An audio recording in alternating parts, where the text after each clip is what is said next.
Énerver un cancer, c'est comme agiter une mer calme jusqu'à provoquer une tempête.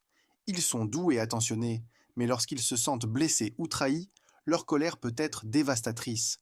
Ce que vous ne voyez pas venir, c'est leur capacité à transformer leur douleur en une arme émotionnelle redoutable. Les cancers sont profondément connectés à leurs émotions, et c'est là que réside leur force autant que leur danger. Si vous les énervez, ils ne réagiront pas forcément tout de suite. Ils préféreront se retirer, accumuler leurs ressentiments dans leur carapace et attendre le moment parfait pour libérer leur colère. Et quand ils explosent, ils ne se contentent pas de crier, ils touchent directement là où ça fait le plus mal. Leur mémoire émotionnelle est incroyable, et ils n'hésiteront pas à ressortir des blessures du passé que vous aviez peut-être oubliées. Ce qui rend leur colère encore plus redoutable, c'est qu'elle est souvent imprévisible. Les cancers peuvent sembler calmes et conciliants, mais à l'intérieur, ils bouillonnent, et lorsqu'ils atteignent leurs limites, ils deviennent incontrôlables.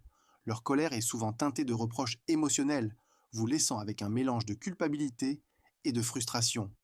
Ils savent exactement comment jouer sur les sentiments pour retourner la situation en leur faveur. Mais le pire, une fois blessé, un cancer peut se refermer complètement, vous coupant de leur monde émotionnel. Vous pourriez passer beaucoup de temps à essayer de regagner leur confiance. Énerver un cancer, c'est risquer de déclencher une tempête émotionnelle qui vous laissera épuisé et désemparé. Alors, un conseil. Si vous tenez à la paix, mieux vaut ne pas perturber la mer calme d'un cancer. Je te reconnais dans cette description, alors mets ton signe et ta date de naissance en commentaire.